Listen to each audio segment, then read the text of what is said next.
cultuar o Senhor e lembrar dessa cruz. Não tem coisa melhor, porque assim como a palavra do Senhor diz, a gente procurava e acabou encontrando um tesouro. E esse tesouro é tanta coisa para a gente que a gente tem que repartir. Não tem como guardar algo tão precioso, tão profundo. Essa semana estava indo ao jardim todos os dias lá, não fui na sexta-feira por causa da chuva. E é bom você ver que as pessoas ainda se separam para orar, as pessoas ainda se separam, e você ouve, e você passa e você vê pessoas de joelhos ali na terra, você vê pessoas ajudando outras, você vê pessoas proclamando ali o Evangelho e pessoas orando pelo Evangelho, né? Eu, essa semana lá, chorei no colo do Senhor ali, porque o maior desejo do nosso coração é ver essa terra, como a gente cantou aqui, inundada por essa glória. É ver esse Evangelho, a glória da graça do Evangelho de Jesus Cristo alcançar o máximo de pessoas possível. Isso é muito bom, porque a gente sabe que quando esse Evangelho é propagado, o nosso poder está em Deus. E a gente está dando glória a quem merece glória. Aleluia. Glória a Jesus. Porque não tem... Hoje nós vamos falar um pouco sobre isso. E as pessoas hoje têm confundido muito as coisas, né? E principalmente nesse meio de redes sociais, as pessoas buscando glória para si. Mas o intuito dessa igreja, e eu creio que o intuito dos irmãos que aqui estão conosco, é a glória de Deus. É ver esse Deus maravilhoso, esse tesouro escondido que se revelou a nós, ser exaltado, ser glorificado. Eu anseio pelo dia, converso muito isso com o Gerson, que a gente possa viver um avivamento verdadeiro. E muitas vezes as pessoas falam, mas nós estamos vivendo um avivamento verdadeiro, o nosso país já está com 50 milhões de evangélicos. Às vezes eu me entristeço de ouvir isso. A gente devia se alegrar, né? Nós temos 50 milhões de evangélicos. Mas será que todos esses têm agido como evangélicos? O verdadeiro avivamento, a gente vai estudar a história cristã, é aquele avivamento em que ocorre um derramar verdadeiro do Espírito, em que as pessoas não estão preocupadas consigo mesmo, mas preocupadas em se arrepender dos seus pecados, em caminhar ao lado de Deus. E o verdadeiro avivamento, ele produz frutos do Espírito na sociedade. E cada vez que a nossa população evangélica aumenta, a gente tem visto coisas tão abomináveis até no nosso meio. Aumento da corrupção, aumento do pecado, da idolatria sexual. Pessoas realmente, cada dia mais, enganando as outras, mentindo. Que avivamento é esse? O avivamento verdadeiro, ele muda a sociedade. A violência cai. O índice de assassinatos cai. As pessoas amam mais as outras, se importam mais. Os pais dão mais valor aos filhos, os filhos aos pais. A família é vista como um bem. Eu aguardo esse dia. Eu aguardo esse dia que em cada esquina que a gente passa, terá uma pessoa glorificando o nome de Deus. Verdadeiros servos e servas de Deus, glorificando não só na igreja, mas nas ruas, voltando a proclamar esse santo evangelho. E esse é o desejo do nosso coração, dessa igreja. A gente ora por isso. Vocês continuem orando por um avivamento.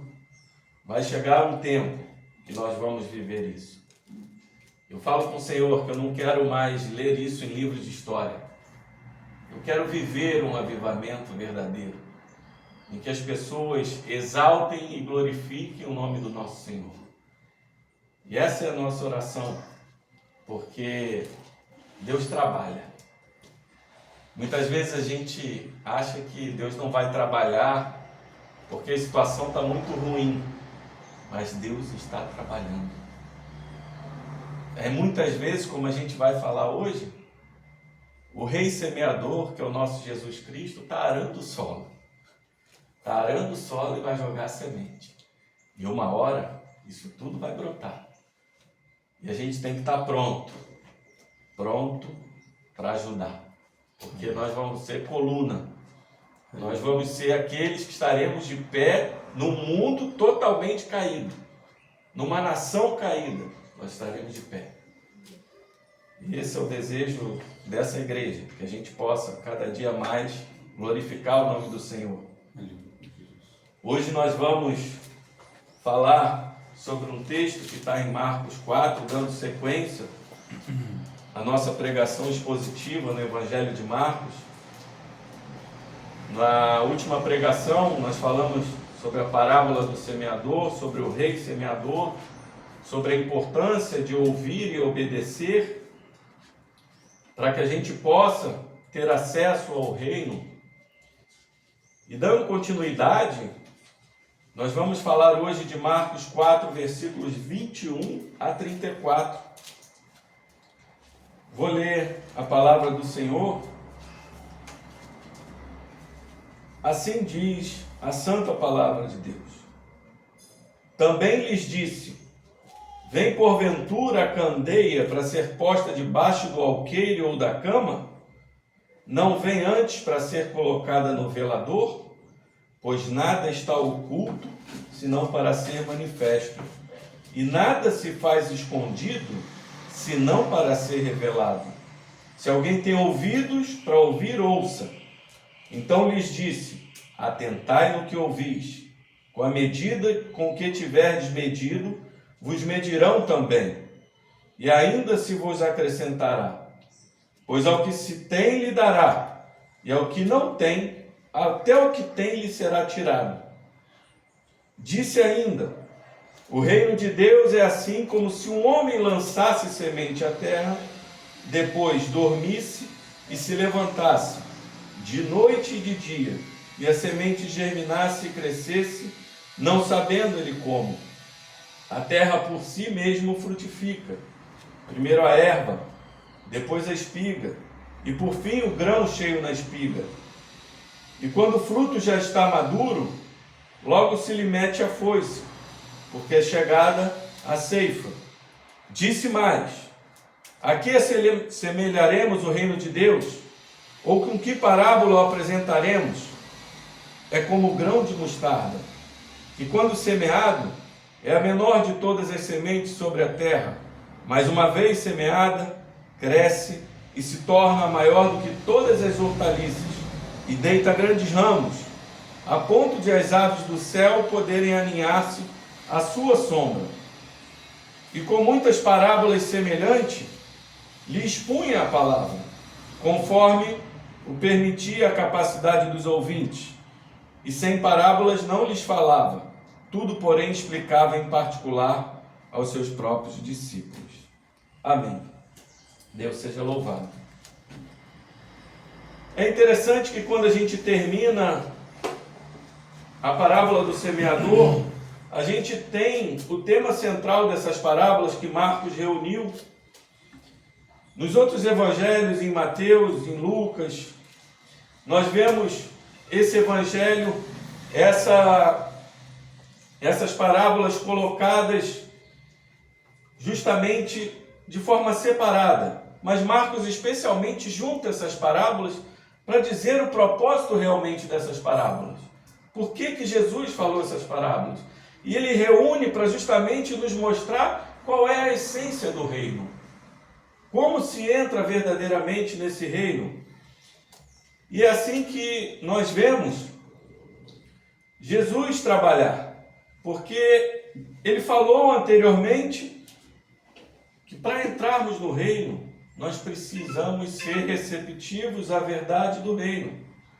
Nas 4 parábolas que vêm agora, subsequentes, elas são parábolas que, de uma certa forma, elas vêm nos mostrar como o reino se apresenta, como esse reino está se apresentando diante de nós.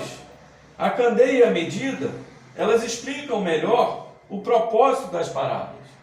É por meio delas que as verdades ocultas, até o presente, daquele momento em que Jesus estava falando, na parábola do semeador, estão prestes a ser reveladas a eles. Aquilo que estava oculto aos olhos do povo de Israel, estava prestes a ser revelado. E todos devem ouvir atentamente o que Jesus está falando. E o que a gente vai ver é que as próximas parábolas também vão falar sobre Deus, porque Deus é responsável por esse crescimento do reino. A primeira parábola das últimas 2 vão falar realmente que o crescimento da semente, tudo isso não depende de nós. E muitas vezes, quando nós achamos que o reino é um reino, como eles achavam, muito pequeno, muito incipiente, Jesus está alertando para eles que esse reino mudaria a sua natureza, porque não depende do homem, depende totalmente de Deus. Isso é muito importante para nós, para a nossa realidade, e nós vamos entender o que Deus quer nos falar hoje. Marcos novela essas parábolas juntas, para justamente mostrar aos seus qual é a verdadeira essência do reino. Se outro rabino tivesse enunciado, por exemplo, no versículo 21 ao 25, em que está se falando da candeia e da medida, talvez aqueles homens entendessem assim: esse rabino está querendo nos revelar algo mais que ele sabe. Mas como foi Jesus, e Jesus revela a mensagem de Deus, ele está querendo justamente falar sobre algo muito mais profundo do que uma sabedoria oculta dentro de um pequeno texto. Jesus está falando de algo tão grandioso, né? Grandioso que sai do pequeno, que sai às vezes de uma declaração tão simples. É interessante que Jesus vai falar do reino e ele poderia usar metáforas mais poderosas, usar o cedro do Líbano, que era símbolo de poder. Jesus poderia usar algo que fosse glorioso, grande, mas Jesus começa a falar de candeia, Jesus começa a falar de medida, de pá, Jesus começa a falar de semente, coisas do nosso cotidiano, sem muito significado e pequenas. Mas toda a fala de Jesus, ela é muito proposital. Ela tem um objetivo claro. Porque Jesus não é um Deus que veio em poder e glória. Jesus desce sobre o espírito do humilde servo, do servo sofredor, para proclamar verdades. E ele mesmo nesse evangelho, um pouco mais à frente, vai dizer que ele não veio para ser servido. O que ele está dizendo com isso? Eu não vim para ser servido como rei dessa terra. Eu vim para servir aqueles que eu quero levar para o meu reino. E quando a gente olha para isso, a gente entende o quão profundo é a mensagem do Evangelho. Porque essa mensagem, ela é inversa do que o mundo traz de valores hoje. O mundo hoje valoriza grandeza, posição. O mundo valoriza as coisas que o cristianismo, de uma certa forma, olha e diz: isso não tem valor. Porque muitas vezes o nosso coração, com a semente de Adão, ele vai procurar o que é grande. Ele vai procurar a glória. E muitas vezes as pessoas não dão valor, por exemplo, um cantinho, uma igreja pequena, mas que ali você entra e sente a presença de Deus. As pessoas querem uma igreja hoje linda, toda enfeitada, com músicos, com cantores famosos,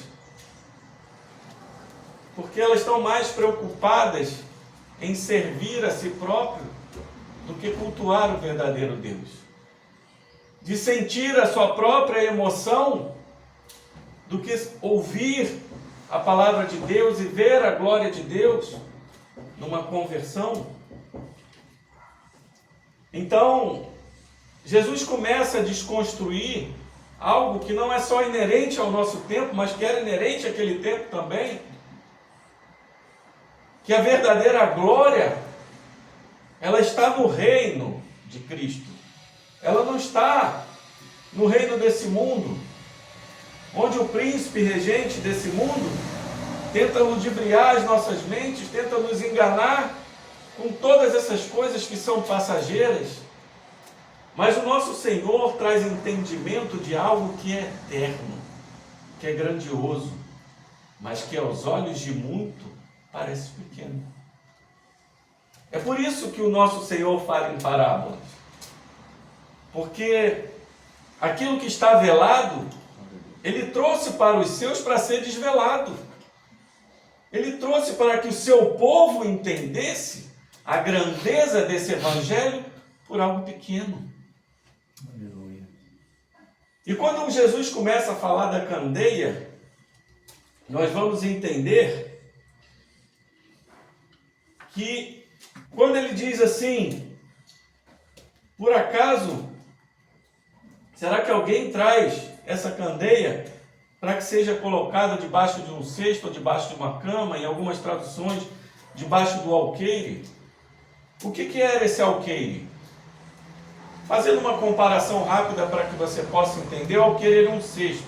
Mas para que você visualize melhor, no Nordeste do nosso país, nós temos às vezes pessoas andando com mula ou com jegue, e muitas vezes querem carregar coisas, e eles colocam aqueles dois cestos aqui do lado daquela mula, daquele jegue, para carregar mantimentos, para carregar outras coisas. O alqueire mais ou menos era isso. Era um cesto que tinha essa função de carregar cereais naquela época, de medir cereais. Um alqueire naquela época tinha em torno de 2 galões, que daria em torno aí hoje de 8 litros, né? De 7,5 a 8 litros, mais ou menos. E aquilo era usado, de uma certa forma, para medir. E Jesus pega aquela imagem daquele alqueire e fala assim: se eu tiver uma candeia, uma lamparina, eu vou botar um cesto em cima dela? Eu vou botar debaixo da cama? Não, eu vou colocar no velador. As candeias eram aquelas lâmpadas de barro que eram imersas ali você tinha o óleo ali dentro dela e um pavio imerso em que ele ficava queimando aquele óleo dentro da lamparina. E quando ela era colocada numa parte alta, ela iluminava todo o cômodo. Essa era a iluminação que eles tinham.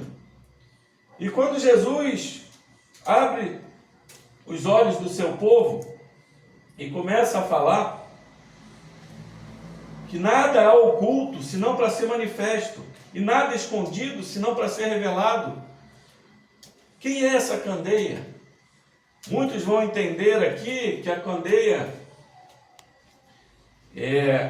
são as pessoas hoje que realmente têm que pregar esse evangelho. Mas quando Jesus está falando nesse texto, ele está falando justamente do reino, que o reino chegou. E quem é o reino em pessoa? O reino em pessoa é Jesus Cristo. Ele é a candeia. Ele falou em João 8, versículo 12: eu sou a luz do mundo, quem me segue não andará nas trevas, pelo contrário, traz a luz da vida.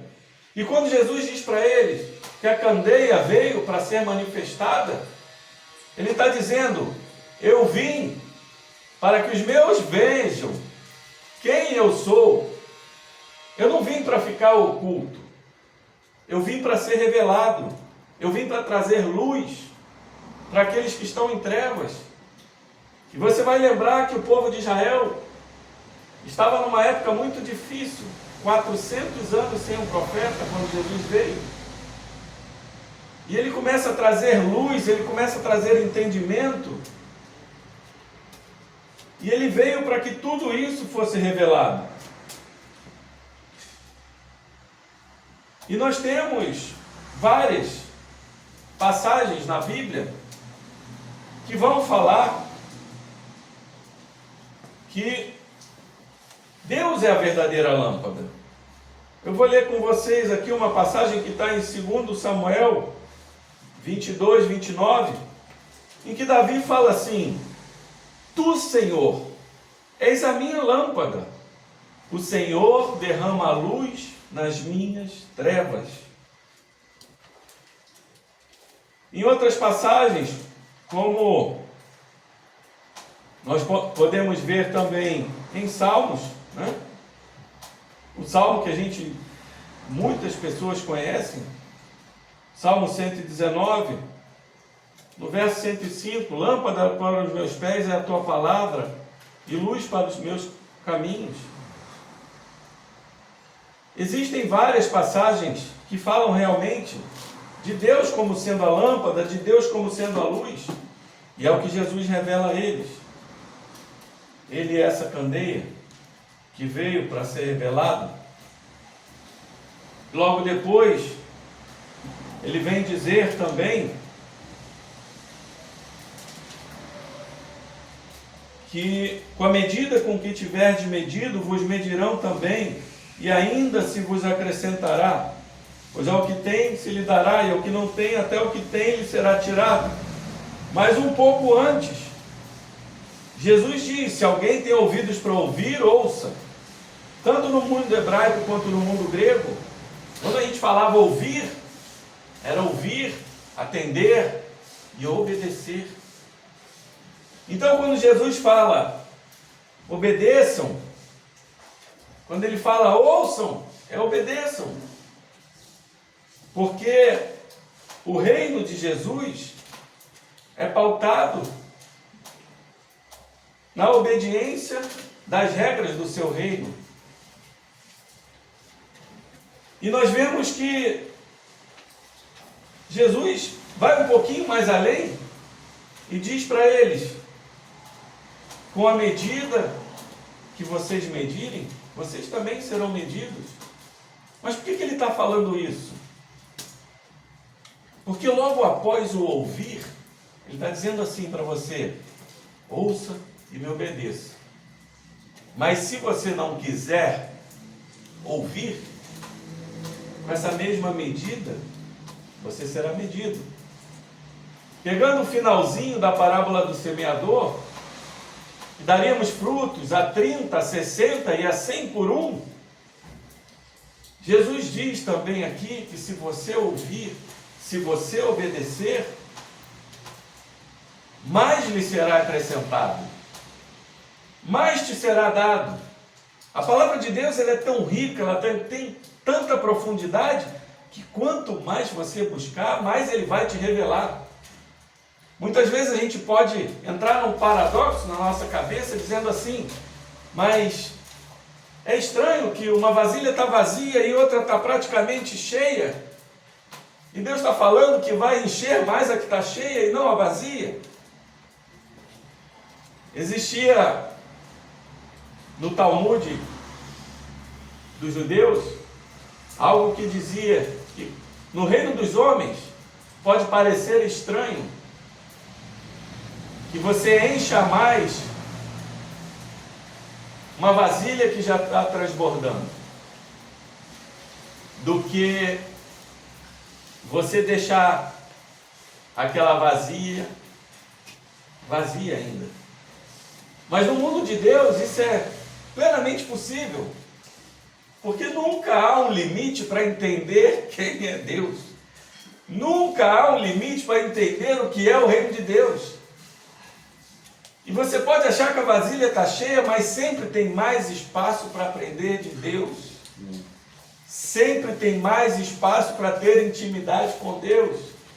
Sempre tem mais espaço para que Deus se revele a nós. E é isso que ele está falando. Quanto mais vocês me aceitarem, quanto mais vocês me buscarem, mais eu me revelarei como a luz do mundo, como a luz da vida. E Jesus já tinha falado que ele não se contentava com roupas e vasilhas de couro velhas. E ele justamente toca num novo ponto, quer dizer, o que tem meu aqui é justamente para mostrar para vocês que eu tenho muito mais a dar. Esse velho entendimento que vocês tinham sobre a lei, eu vou trazer algo que vai encher muito mais. Por isso é que ele diz que ao que se tem lhe dará, e ao que não tem, até o que tem lhe será tirado. O que Jesus está falando é que esses homens que não estavam aceitando o que eles estavam falando, que tinham um entendimento raso ali da sua palavra, até isso lhe seria tirado. E você vai lembrar que Paulo em Romanos 11, versículo 17, vai dizer que alguns ramos foram cortados para que nós fôssemos enxertados na oliveira. Jesus é a verdadeira videira. Jesus é aquele onde a gente se enxerta. Aleluia. E é assim que é o reino de Deus. Quanto mais a gente aceita Cristo, quanto mais a gente atenta para o que Ele fala, e quanto mais a gente obedece, mais nós vamos receber dEle. Mais nós vamos ter Cristo revelado a nós. É preciso buscar, é preciso bater a porta, é preciso falar com Deus constantemente. Mas todo aquele que fecha as portas, que não aceita, e que está diante de Deus, mas não quer recebê-lo, isso será tirado. E nós precisamos entender que Jesus veio na sua primeira vinda como humilde servo, como servo sofredor, falando em parábolas, mostrando que o reino dele, ainda incipiente, seria um reino muito grande. Muitas pessoas desconfiavam disso. Muitas pessoas tinham em seu coração aquela dúvida: será o que esse mestre está dizendo é possível de acontecer? Porque os judeus esperavam um Messias, um rei que tivesse poderio militar, um rei que pudesse desbancar aquele império romano e ganhar o reino pela força. Mas Jesus não veio ganhar o reino pela força, ele veio ganhar pelo Espírito. E é assim que funciona. E quando a gente progride e vai entender os mistérios que Deus tenta nos revelar na sua palavra, a gente segue no versículo 26, dizendo que o reino de Deus é assim como se um homem lançasse semente à terra, depois dormisse, se levantasse, e de noite e de dia a semente germinasse e crescesse, não sabendo ele como.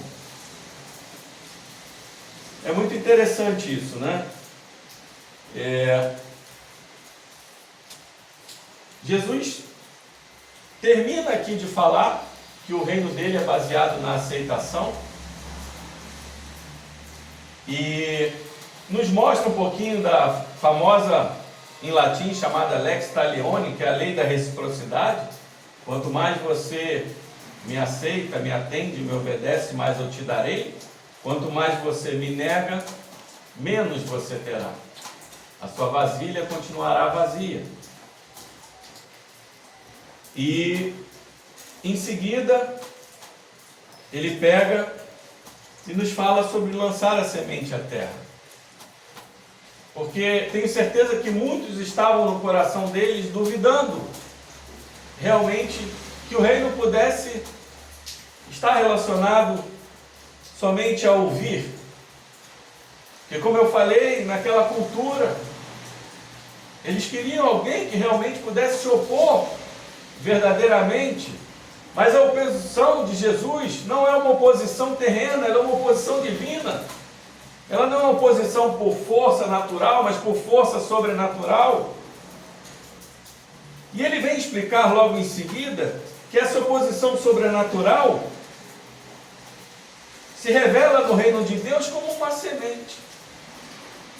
Algo tão pequeno, tão sem significado, que até afronta, meus amigos, a encarnação de Deus.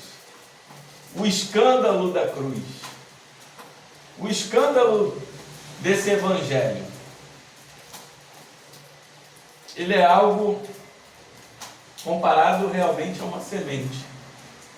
Porque você não imagina como, e acredito que nenhuma pessoa poderia imaginar, como aquela crucificação frutificaria de uma forma tão grandiosa. E quando Jesus fala sobre a semente, eu orando e estudando sobre o texto, ele estava me dizendo: o meu reino é assim. Eu pego coisas pequenas e faço grandiosas. Eu pego o desprezado e torno exaltado. Glória. Eu pego aquele que não tem valor e transformo num homem de valor. Tudo no reino de Deus é inverso aos valores humanos. Quando muitos dos homens valorizam posições, Deus valoriza a autoridade. E nós temos que lembrar que a autoridade deriva da palavra autor. Quem é o autor desse mundo? Quando Jesus está diante de Pôncio Pilatos, ele fala: nada faria se não fosse te dada autoridade pelo meu Pai. Até para nós fazermos algo nesse reino, é necessário uma autoridade. E Jesus diz que esse reino é como se fosse uma semente. Que a pessoa joga, e passa dia, passa noite, e mesmo que a vida continue, a vida passe, vai chegar o tempo que essa semente vai germinar, vai brotar, e vai primeiro mostrar a erva, depois a espiga, e por fim o grão na espiga. Isso realmente é a sequência do crescimento do reino. Assim como uma planta, primeiro tem a erva. E você não pode imaginar que daquela erva possa nascer um grão. E que daquele grão daria aquela espiga de uma certa forma ali, incipiente ainda. Depois o grão amadurece e fica pronto para a ceifa e para a colheita. Então, muitas vezes, quando a gente olha e fala assim: Senhor, eu não estou vendo crescer. E o Senhor está nos dizendo assim: não é por você, é por mim que esse crescimento se dará. Então, é no tempo de Deus. É no tempo de Deus que todas as coisas acontecem. Eu falei na última pregação aqui que o homem não percebe que diversas coisas das nossas provisões humanas, elas dependem totalmente de Deus. Eu uma vez estive no Chile e ele estava andando com um guia e nós paramos para observar as montanhas, a neve ali, e tinha alguém servindo uns vinhos lá. E eu falei com aquele homem, falei assim: vocês chilenos produzem vinhos muito bons e são valorizados no mundo todo. Agora eu vou te falar uma coisa que talvez você nunca tenha pensado. Os vinhos têm safras boas e safras ruins. E como elas acontecem? Como uma safra ruim acontece, como uma safra boa acontece? Ela depende do quê? Quando o homem diz, esse vinho é de uma safra excelente, ele está dizendo assim, as condições climáticas necessárias para que esse vinho viesse a ser excelente, estavam excelentes. Mas quem é o rei que dá as condições climáticas?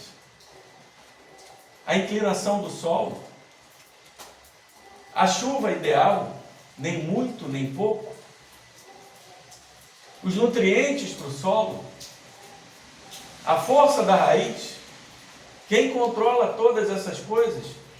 Todo ano, o agricultor vai lá, poda, em outros lugares coloca a semente, e ele aguarda a melhor safra. Mas a melhor safra vem por Deus. Aleluia. E muitas vezes nós nos prendemos nas coisas desse mundo e dizemos assim: mas Senhor, a gente tem orado, Senhor, a gente tem buscado, Senhor, a gente tem glorificado o Teu nome, Senhor, nós não estamos vendo. Mas Ele fala assim para nós: mas eu estou vendo. E sou eu que dou o crescimento. E sou eu que faço brotar. E sou eu que faço germinar. E sou eu que faço o grão amadurecer. Porque o poder é meu. O reino é meu. E o reino é isso. A gente joga a semente. Muitas vezes a gente pregou o evangelho para uma pessoa que nunca mais viu. E a gente fala: nossa, que coração duro. Não quis ouvir. E dali a um tempo, você às vezes vai ouvir, quantas vezes já vi isso em testemunhos? As pessoas falam assim: um homem pregou para mim um evangelho, uma vez eu não quis aceitar, um belo dia, aquilo veio ao meu coração, e eu falei: Senhor, eu quero o Senhor. E muitos são pastores que hoje estão pregando, homens que estavam perdidos no mundo, e que aquela semente que foi jogada, brotou e germinou sem que a gente soubesse. E assim é o reino de Deus. E nós vamos ver que Jesus também fala que quando o fruto já está maduro, logo se lhe mete a foice, porque é chegada a ceifa. Jesus veio para plantar o reino, mas Jesus também vem para colher. Em sua primeira vinda, Ele veio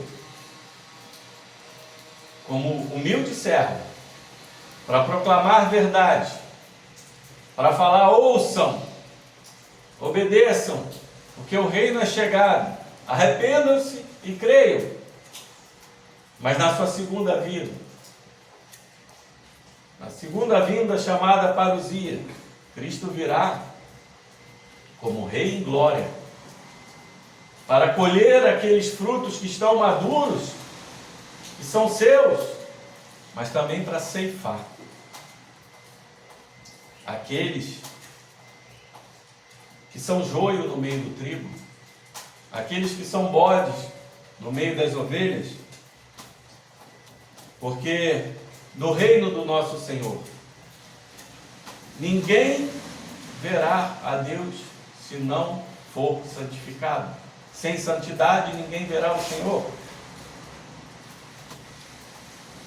E essa semente que a gente planta nesse reino, Gerson, que muitas vezes as pessoas não olham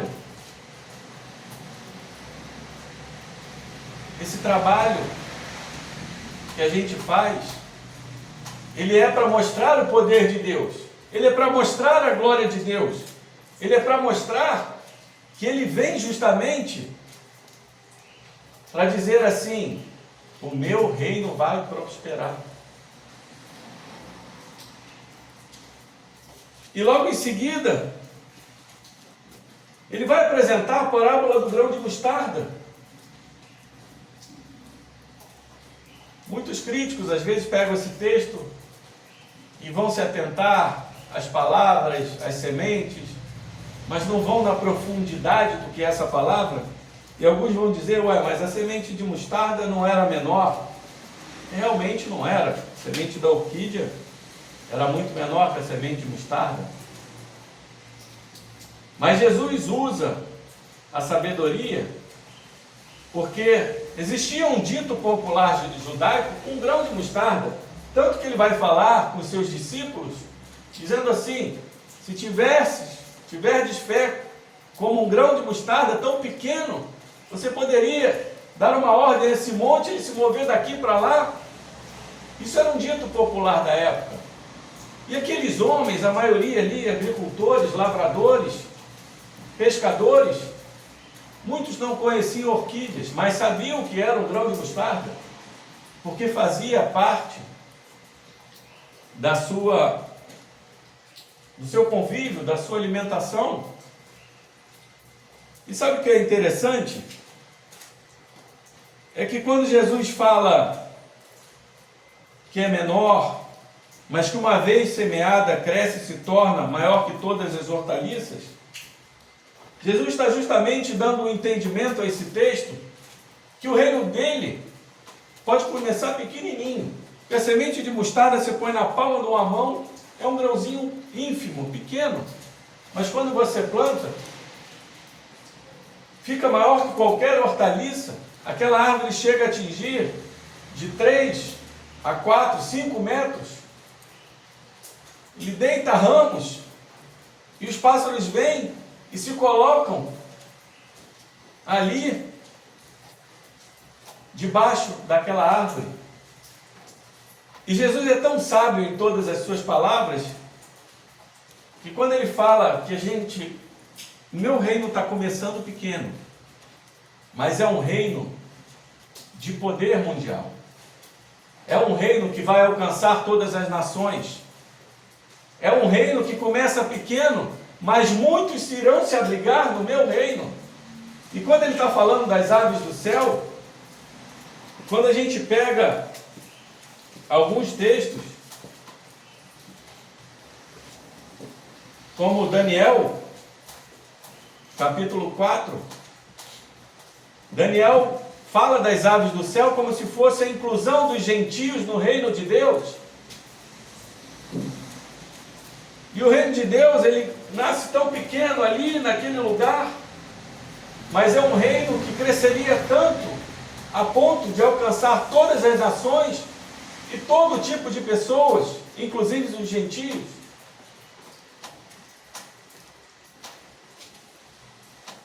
E é sobre essa sombra que nós nos alinhamos hoje.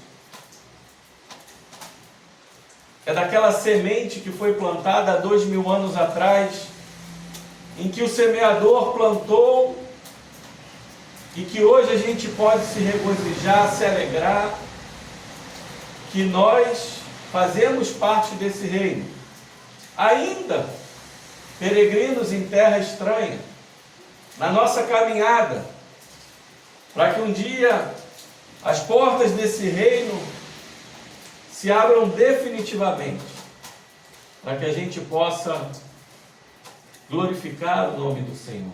Aleluia.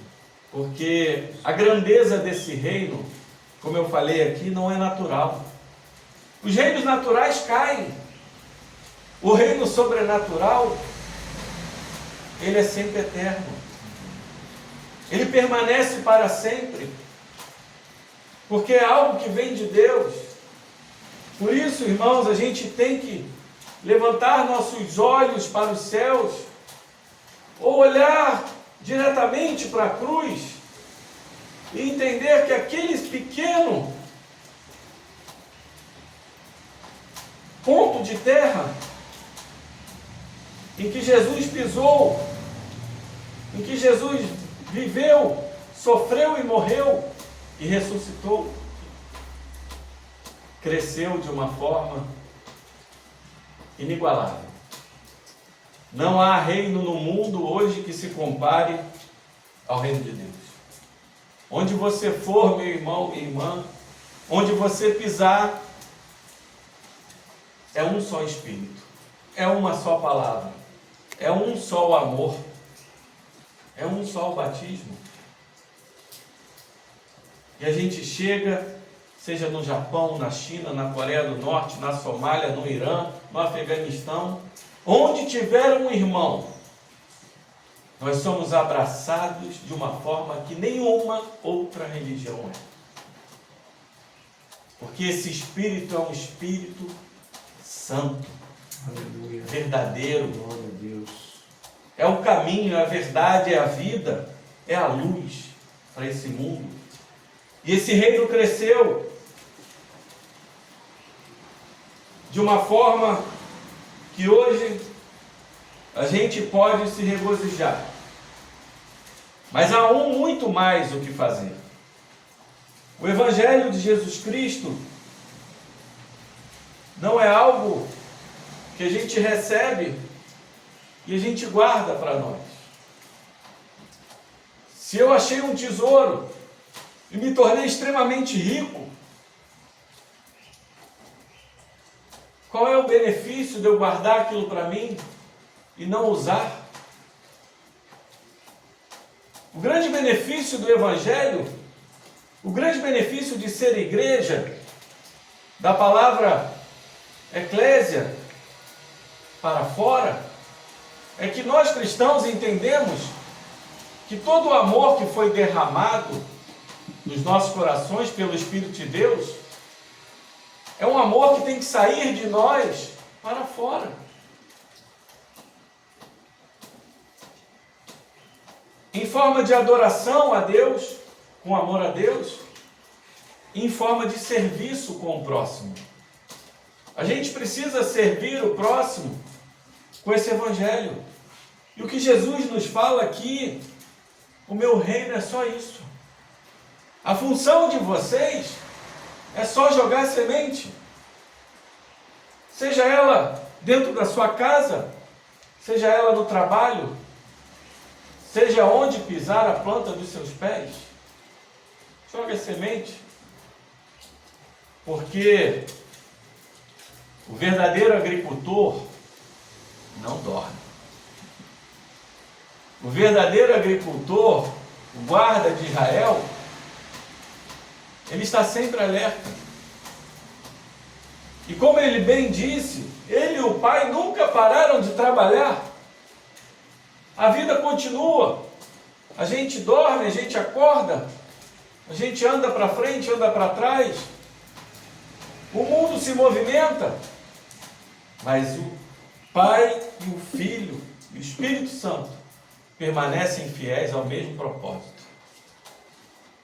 E toda semente plantada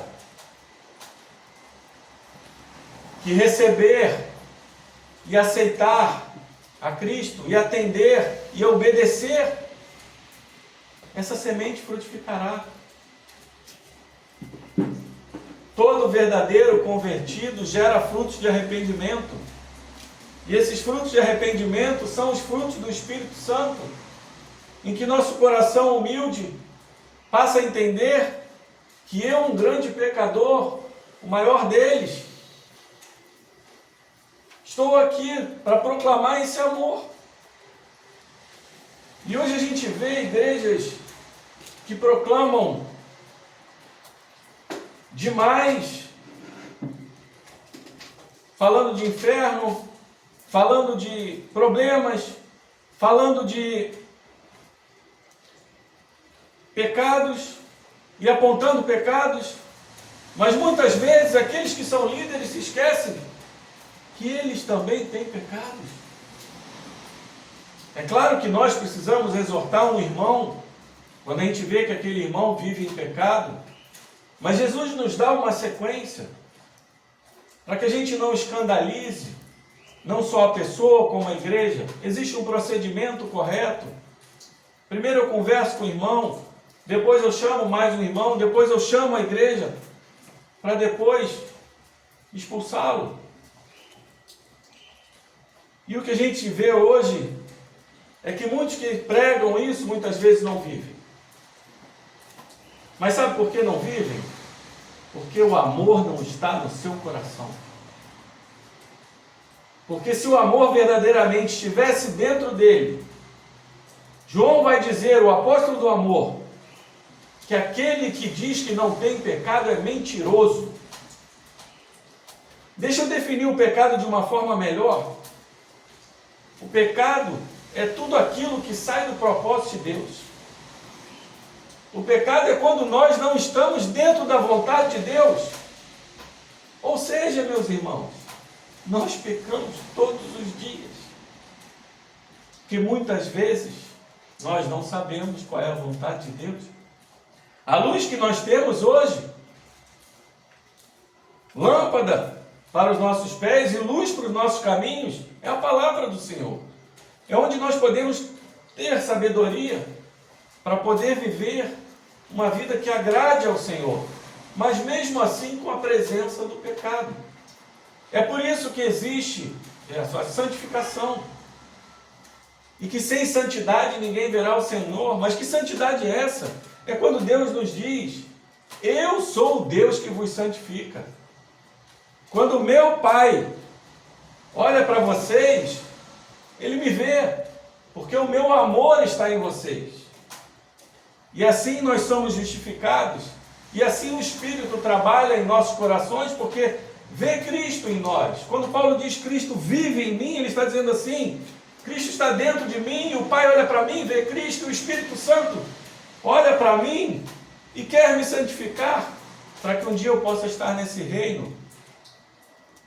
E nós precisamos ter um equilíbrio. Quando a gente fala desse Evangelho, nós precisamos pedir que as pessoas se arrependam, sim.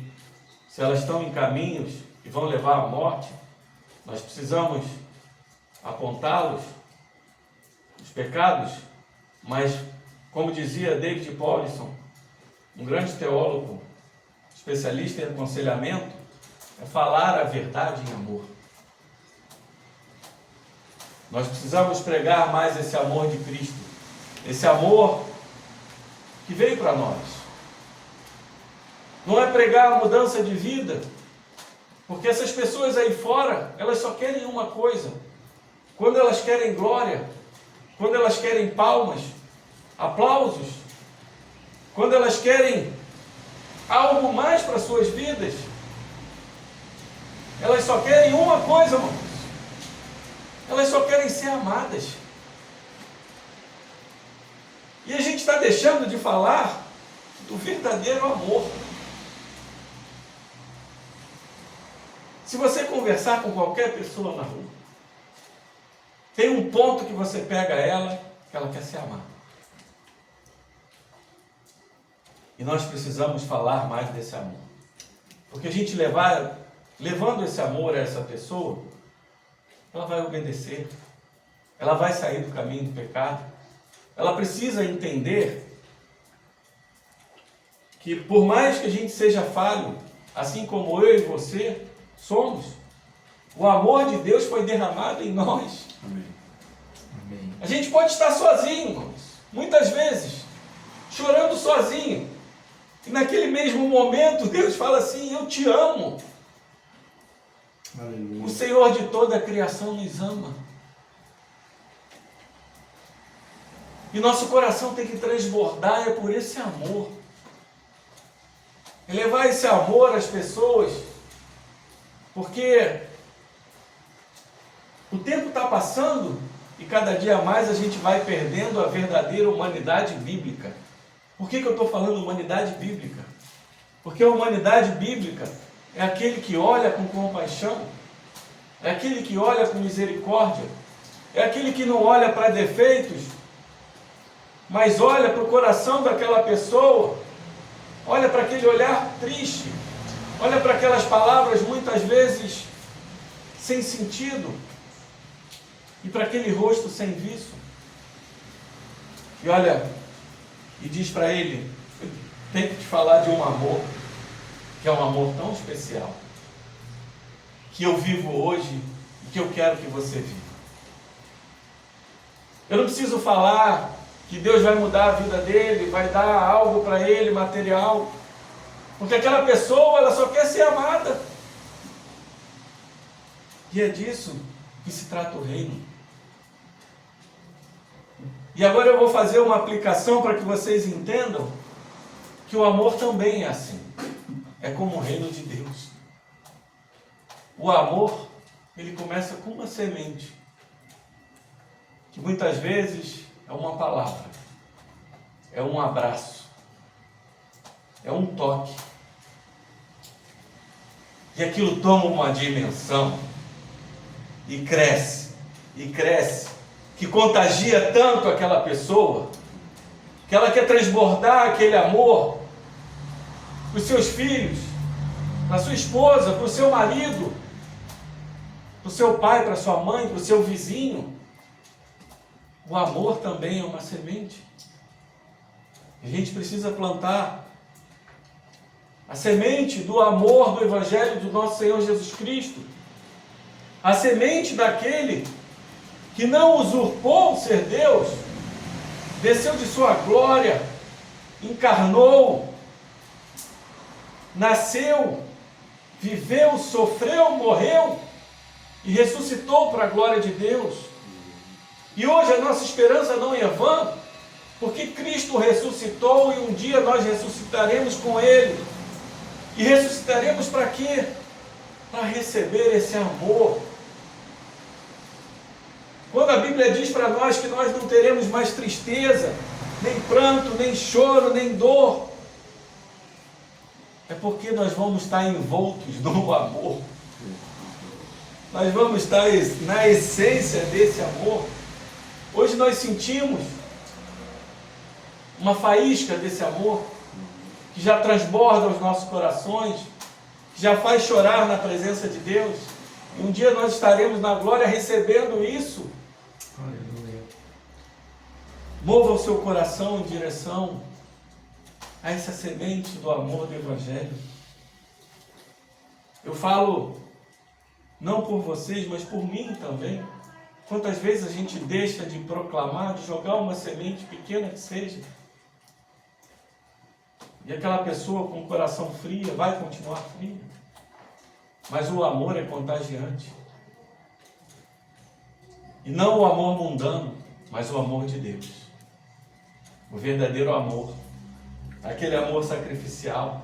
Aquele amor que você se mostra disposto a ajudar uma pessoa, a cuidar de uma pessoa, a alimentar uma pessoa, abraçar aquela pessoa e amar aquela pessoa, mesmo que ela seja uma estranha. E isso tem um poder, meus irmãos, porque assim como a semente, que dia e noite nós dormimos e ela está lá, germinando, brotando, criando a erva, a espiga e o grão maduro, assim é o amor de Deus nas nossas palavras para os nossos próximos. E quem é o próximo? É o próximo. E depois o próximo. E depois o próximo. E onde eu pisar a planta dos meus pés, haverá um próximo. E essa é a essência, porque Jesus termina dizendo, com muitas parábolas semelhantes, lhe expunha a palavra, conforme permitia a capacidade dos ouvintes. Se o seu ouvido está aberto, se sua mente e seu coração se abriram para o reino de Deus, Jesus cada dia mais te dará. Clame por sabedoria ao falar. Clame por ser incendiado pelo amor de Deus. Clame para que Ele te dê oportunidades para você pregar esse santo evangelho. Clame pelo crescimento do reino, como se você estivesse no seu quarto, enquanto a semente está brotando. Você estivesse orando e pedindo: Senhor, que seu reino cresça, e que seu nome seja exaltado, e que a glória do Senhor seja vista por todos. Não só no dia que o Senhor retornará, que muitos entrarão em desespero, mas que a sua glória seja vista agora, porque ainda é tempo de buscar, ainda é tempo de pregar, e ainda é tempo de amar. E essa é a mensagem do nosso Deus.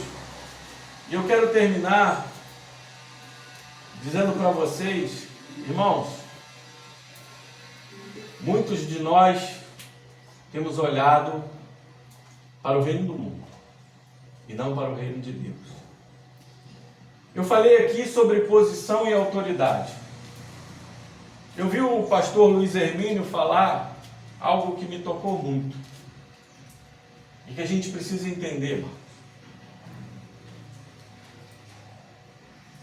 Eu vou até acrescentar algo à fala dele, mas essa fala originalmente é do pastor Luiz Hermínio, em que ele estava num bate-papo com o Judson de Oliveira, e ele falou: Judson, hoje as pessoas estão muito ligadas em posição.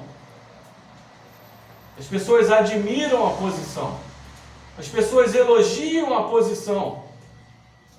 As pessoas amam a posição.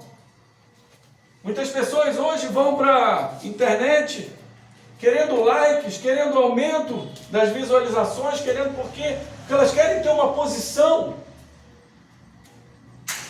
Mas ninguém quer ter autoridade. Porque as pessoas não entendem que posição não é autoridade. Quando Davi estava ao lado de Saul e tinha aquele gigante filisteu para derrotar, Golias, Saul era pessoa de posição, mas quem tinha autoridade era Davi. Quando Daniel está na frente de Nabucodonosor, Nabucodonosor tinha posição, mas quem tinha autoridade era Daniel. Quando José estava na frente do faraó, quem é que tinha a posição? Era o faraó, mas quem tinha autoridade era José. Aleluia. Não sei se você está começando a entender. Quando Paulo estava gemado na frente de Agripa, aquele homem de poder, com as chaves do poder romano na mão dele, aquele homem tinha a posição, mas Paulo, algemado, tinha autoridade.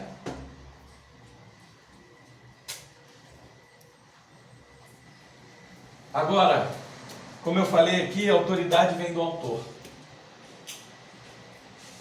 O autor da nossa fé, o autor da criação, o autor de todas as coisas, porque todas as coisas são dele, por ele, para ele. E muitas vezes, irmãos, como eu falei aqui de um avivamento, todos os avivamentos começam com homens de autoridade, não de posição. Muitas vezes a gente olha para esses homens que estão aí pregando para milhões, com canais de TV, com tudo, e o avivamento pode começar por um grupo de servos de Deus que se coloca na brecha para orar insistentemente pelo avivamento. A história vai nos dizer que os irmãos oraram por 100 anos. 100 anos. E aquela região viu o avivamento. Deus nos deu autoridade. Se Ele fala do reino como algo pequeno que irá se tornar grande, quem sou eu para duvidar dessa palavra? Quem sou eu para reter esse tesouro? Quem sou eu para segurar essa semente com mão fechada e não jogar essa semente? Deus deu autoridade a você, a mim e a muitos. Ele não nos dá posição, mas Ele nos dá autoridade. E muitas vezes, a gente chega na presença de uma autoridade, como Paulo chegou, e a palavra vai dizer que a Agripa ficou tocado com aquelas palavras. Porque o poder da semente não é nosso.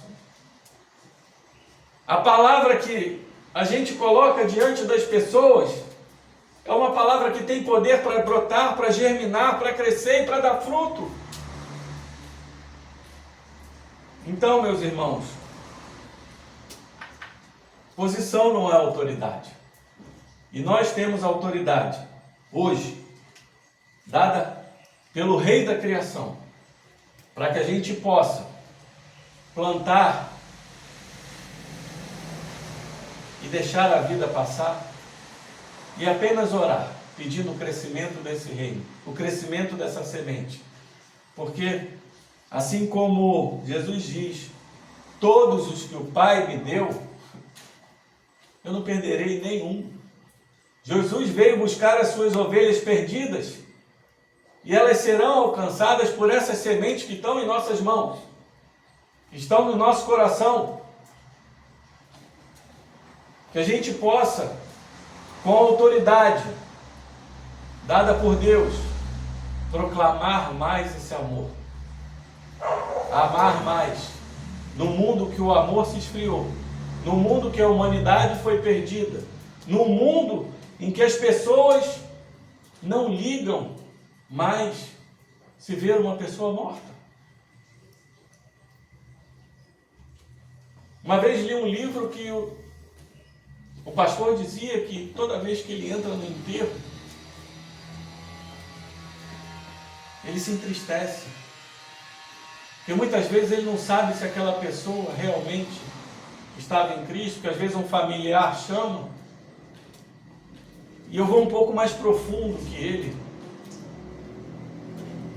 Muitas vezes o meu coração se entristece porque eu podia ter sido o homem que tinha pregado aquela palavra que salvaria ele. Eu acho que essa é a essência que tem que mover nossos corações. Cristo está voltando, nós não sabemos o dia, mas Ele vem para a colheita. E Ele vem para meter a foice realmente e levar só a espiga que está com grão maduro. E nós somos responsáveis. Deus nos deu autoridade, nos colocou aqui nessa terra com um só fundamento, que a gente possa mais esquecer um pouco do reino natural, apesar de termos as nossas coisas naturais a fazer e seguir as nossas vidas, mas sempre nos lembrar que nós somos cidadãos de um reino eterno. Nós somos cidadãos de um reino que a glória é imensa e que o rei é algo mais precioso que existe em tudo na criação e até fora da criação que nós não conhecemos. Jesus Cristo é o nosso Senhor. Jesus Cristo é o Rei. Jesus Cristo é aquele que irá nos receber com todo o amor. E meu desejo, não só para o meu coração, mas para o de vocês, é que tem que ser o nosso desejo, é que um dia a gente possa ser recebido com esse amor e Ele diga assim: servo bom e fiel, o que te dei multiplicaste. Que isso ecoe em nossos ouvidos durante toda a semana, que isso ecoe no nosso ouvido durante todo o mês, que a gente ore por esse Evangelho, por esse reino, que a gente chore por esse Evangelho, chore por esse reino, que a gente ore e chore por essas almas que ali fora estão necessitando tanto dessa semente, a semente do amor do Evangelho de Jesus Cristo. Amém? Amém. Deus seja louvado.